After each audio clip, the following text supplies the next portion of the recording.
कभी तो नजर मिलाओ, कभी तो करीब आओ, कभी तो नजर मिलाओ, कभी तो करीब आओ, जो नहीं कहा है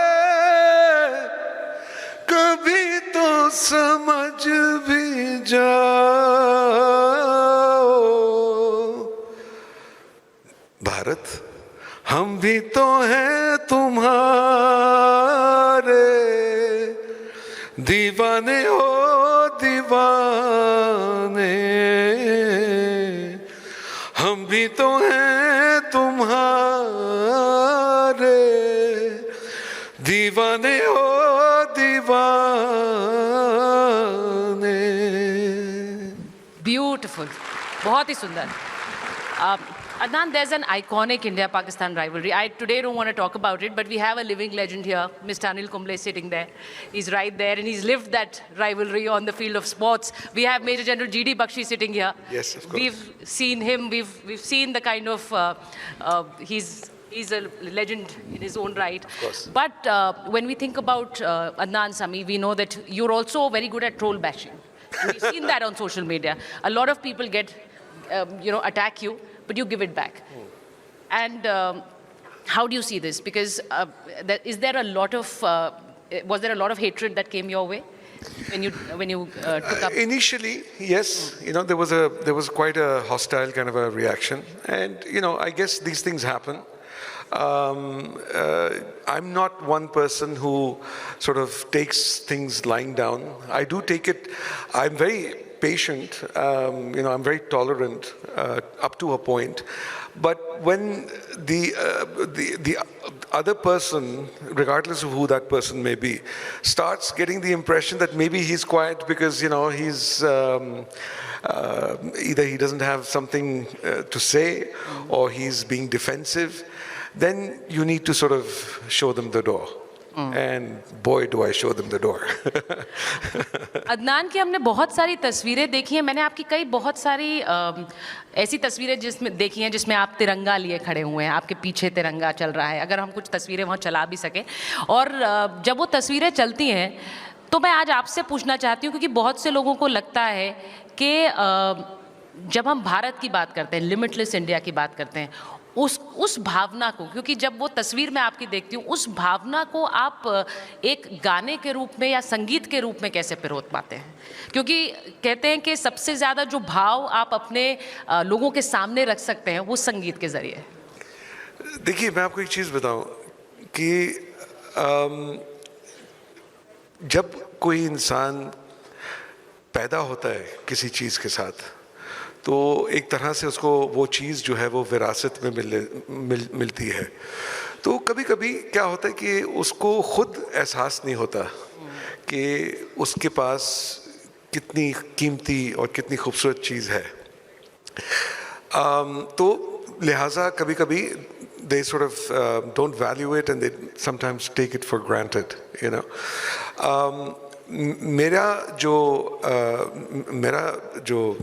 मैंने जो कदम उठाया वो एक तो पूरी मतलब कि मैं 40 साल की उम्र से ज़्यादा के बाद मैंने ये कदम उठाया, and it was a very very informed decision because I had lived in different parts of the world. I had seen what the other part of the world has to offer.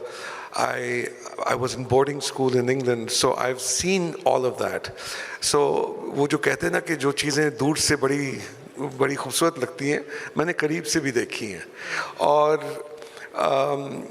so when I decided to take this step, it was after all the experiences that I had had, and then seeing what I had experienced over here.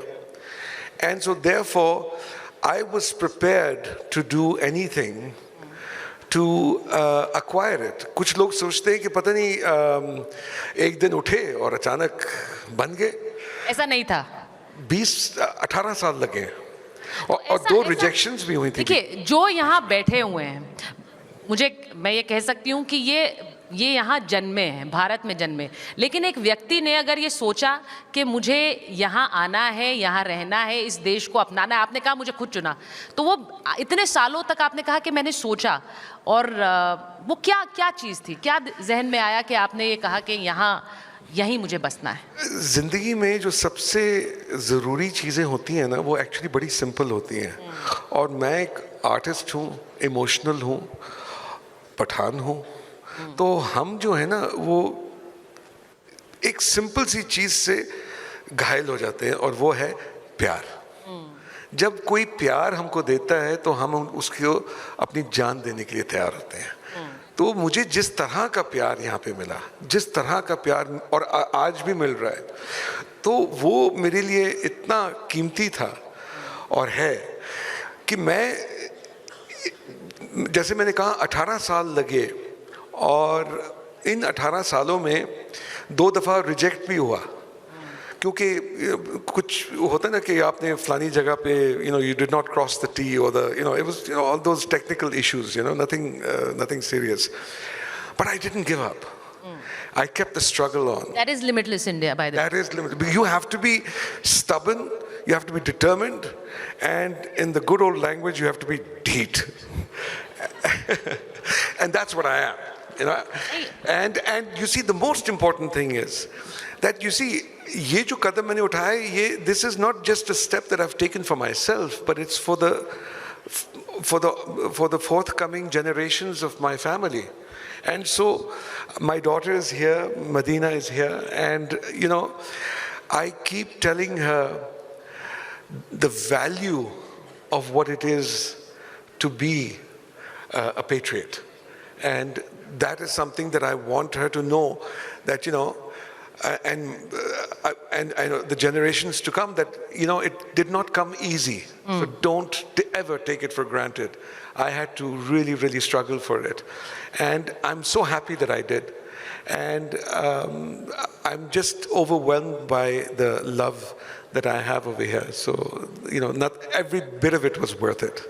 So beautiful. और जैसा अदनान कह रहे हैं कि देश प्रेम को लेकर तो हम सब ढीठ हैं, उसमें कोई कॉम्प्रोमाइज़ है नहीं। मैं सही कह रही हूँ ना? देश प्रेम को लेकर ढीठ होना पड़ता है, और हम सब जो एक भावना महसूस करते हैं, वो I think the thread runs through the auditorium today. I think we all of us feel the same. But अगर हम ढीठ ना होते ना, तो अंग्रेज कभी ना जाते। ब्यूटीफुल।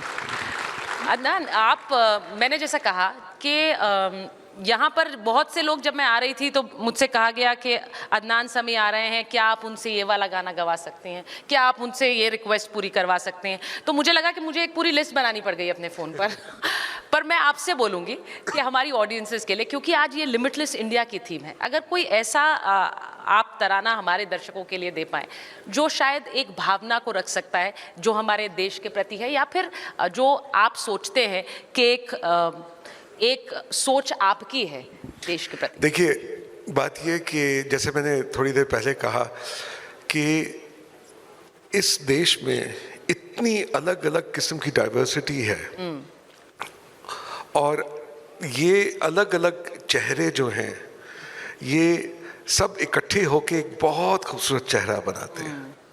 तो अगर मैं उसको संगीत के ज़रिए बयान करूं, तो एक ही गाना मेरे दिमाग में आता है इस वक्त, तो वो है